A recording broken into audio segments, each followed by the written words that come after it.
उस बूढ़े ने बच्चों को पढ़ाया लिखाया, उसकी पत्नी की मौत हो गई, अकेला बुढ़ापा, दो बेटे, एक डॉक्टर एक इंजीनियर, पढ़ा लिखा के बड़ा किया। बड़ा आश्चर्य होता है मुझे कि एक बाप अपने 4 बेटों को पढ़ा लिखा के योग्य बना देता है, अपने 4 बच्चों को खिला देता है एक बाप, लेकिन 4 बच्चे मिलकर के बुढ़ापे में एक बाप को रोटियां नहीं दे सकते हैं। मेरे भाई, जब छोटे थे तो इस बाप ने तुम्हें खिलाया था, पिलाया था, आज बुढ़ापा है, 4 बच्चे रोटियां नहीं दे सकते उसको। अरे तुमसे अच्छा तो वो बंदर होता है जो नाच नाच कर मदारी का पेट भर दिया करता है। ध्यान रखिए, क्या जिंदगी है हमारी, क्या जीवन है हमारा। अपने ही घर में परायेपन का बोध, ऐसे रहते हैं जैसे पड़ोसी के घर में रह रहे हो। कल तक जहां हुकूमत चलती थी, आज 2 रोटी का भी इंतजार करना पड़ता है। मान्यवर, मां बाप अपने बच्चों की जुबान नहीं दे सकते किसी को। क्या हालात बना दिए हैं कि बुढ़ापे में मां बाप बच्चों के सामने चुपचाप हाथ बांधे खड़े रहते हैं। ध्यान रखें, उनके पास कुछ नहीं है। उस बूढ़े बाप को बहुएं पसंद नहीं करती थी, फूटी आंख नहीं सुहाता बूढ़ा उनको, बड़ी परेशान हो गई बहुएं। बूढ़े बाप ने देखा, यार इन बच्चों को मैंने पाला पोसा बड़ा किया, आप विचार तो करो एक बार। माँ बाप की तपस्याएं, मैं संत हूं, मैं दिगंबर संत हूं, लेकिन आज मैं आपके सामने कह रहा हूं कि 23 साल हो गए मुझे सन्यास में रहते रहते, लेकिन मैं विश्वास के साथ कहता हूं कि 23 साल में जितनी तपस्या मैंने नहीं की होगी, उससे ज्यादा तपस्या मेरी मां ने मुझे पालने में की होगी। क्या पाते हो तुम अपनी जिंदगी में? मां बाप के एहसान। बड़ा आश्चर्य होता है कि जिस मां ने 9 महीने तुम्हें कोख में रखा, बुढ़ापे में उसको कमरे में नहीं रख सकते हो तुम। ध्यान रखिए, जिस मां ने आंचल का दूध पिलाया, उस मां को मटके का पानी नहीं पिला सकते हो। जिस मां ने, विचार करिए, आज जो तुम बोल रहे हो, अरे बेकार है वो औलाद जो अपने बाप को चुप कहती हो। ध्यान रखिए, कैसी औलाद है। मां बाप कुछ बोलते हैं तो बच्चा कहता है आप चुप रहिए। अरे जीभ गल के गिर जाना चाहिए आपकी। मां बाप को कहते हो चुप रहिए, जिसने बोलना सिखाया। जब तुम पैदा हुए थे तुम्हें तो बोलना भी नहीं आता था। बताइए सबसे पहले बोलना किसने सिखाया था? इस मां बाप ने। और इसी दिन के लिए सिखाया था कि जब तू बोलना सीख जाए तो हमें कहना कि तुम चुप रहो। ध्यान रखिए मान्यवर, मां बाप के एहसानों से मुक्त नहीं हो सकते कभी। जब तुम्हें चलते नहीं बनता था ना, किसने चलना सिखाया था? बताइए, उंगली पकड़ के किसने चलना सिखाया था? इस मां ने सिखाया था, इस पिता ने सिखाया था। ये तुम्हारे लिए घोड़ा बना था, तुम उसकी पीठ पर सवार हुए थे। कितना खुश होता था वो बाप जब तुम पहली बार चलना सीखे थे। चलते थे, गिर जाते थे, चलते थे, जैसे ही गिरने लगते थे पापा आकर पकड़ लिया करते थे। एक बात तो बता दो, युवाओं से मेरा निवेदन है, जब तुमसे चलते नहीं बनता था तो माँ बाप ने उंगली पकड़ी थी, और आज उनसे चलते नहीं बनता तो तुम उनका हाथ नहीं पकड़ सकते हो। तुम्हें उनका हाथ पकड़ने में शर्म आती है, तुम्हें गाड़ी में बिठा के मंदिर ले जाने में शर्म आती है, तुम्हें शर्म आती है अपने माँ बाप को सहारा देने में। वाह रे इंसान, विचार करिए। याद है तुम्हें जब बचपन में स्कूल जाते थे तो माँ क्या करती थी? तुम्हारे टिफिन में 2 रोटी रखती थी। बेटा पढ़ाई भी करना, भूख लगे तो ये रोटियां खा लेना। स्कूल में रहने के बाद भी माँ तुम्हारा ख्याल रखती थी। और जब स्कूल जाते थे तो माँ पिता 1 रुपया 2 रुपया तुम्हारी जेब में डाल दिया करता था। विचार करो आप कि जिस माँ ने टिफिन में 2 रोटियां रखी हैं, बुढ़ापे में आज उस माँ की थाली में 2 रोटी नहीं है। और जिस बाप ने जेब में पैसे डाले थे, आज वो बाप बिना पैसे के घर में जिंदगी जी रहा है, एक एक पैसे को तरसता है उसे शर्म आती है अपनी औलाद से पैसा मांगने में।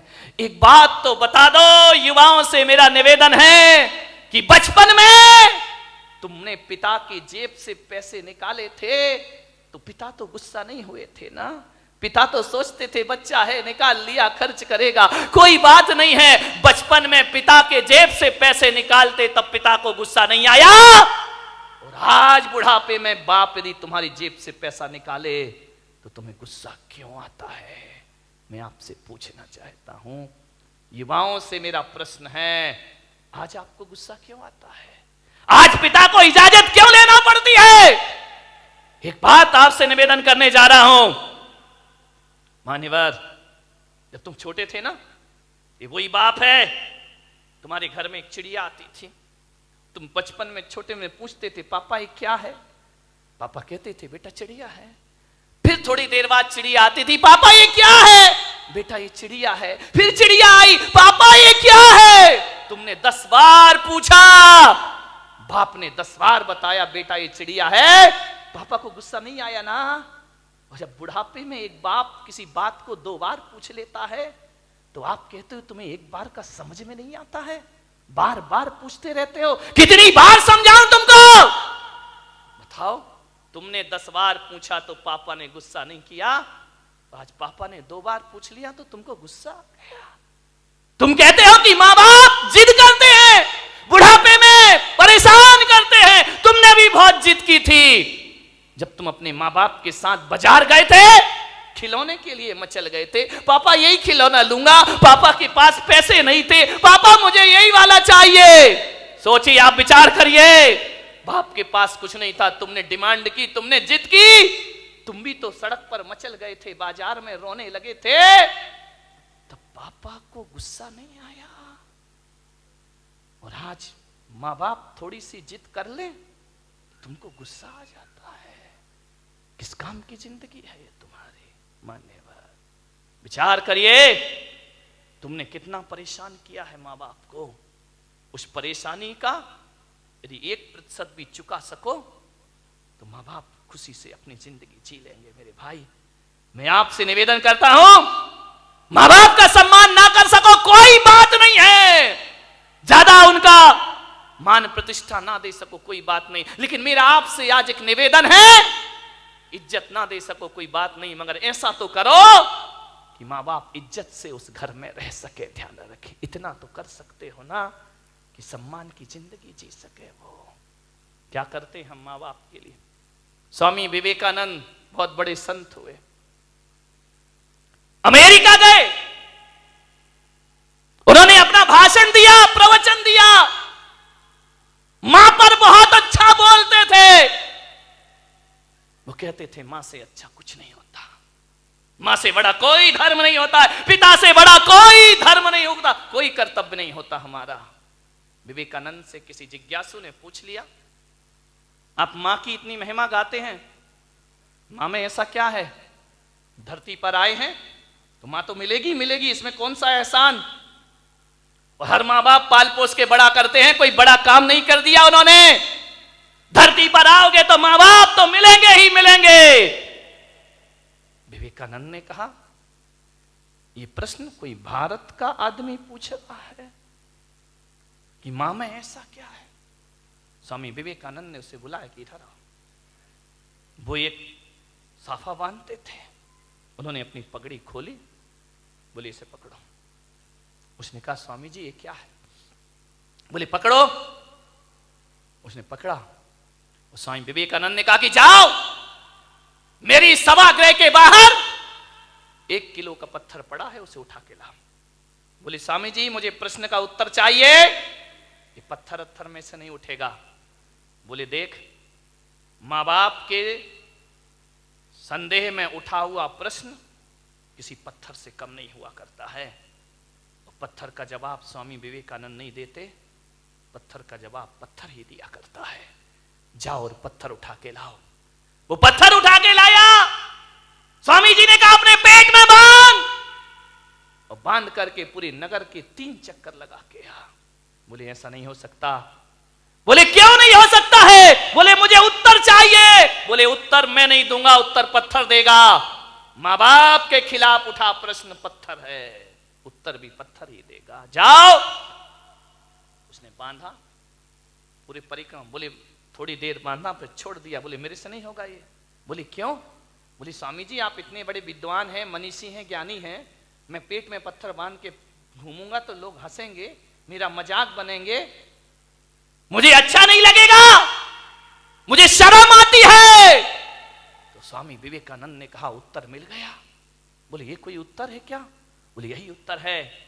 जब तुझे 1 किलो का पत्थर बांध के घूमने में शर्म आती है, बोल तेरी मां 9 महीने तुझे पेट में रखकर कैसे घूमी होगी, उसे शर्म नहीं आई होगी, और आज तुझे शर्म आई और तूने पत्थर फेंक दिया। अरे मूर्ख, यदि तेरी मां को शर्म आती हो तुझे कोख से निकाल कर फेंक देती तो आज मेरी सभा में प्रश्न पूछने की औकात तेरी नहीं होती। इस ध्यान रखिए, ये मां बाप का उपकार हुआ करता, ये मां बाप की बदौलत है। एक बात याद रखना मेरे भाई, आज तुम्हारे पास जितनी भी दौलत है वो मां बाप की बदौलत है। ध्यान रखिए, मां बाप नहीं होंगे तो कहां से डॉक्टर बन जाओगे, कहां से इंजीनियर बन जाओगे? अरे मां बाप का एहसान मानो, एहसान मानो इस मां का। गर्भपात की दुनिया में भी तुम्हें जन्म देने की ताकत रखी है उसने। यदि जन्म से पहले मार देती तो आज यहां बैठ के प्रवचन नहीं सुन रहे होते तुम लोग।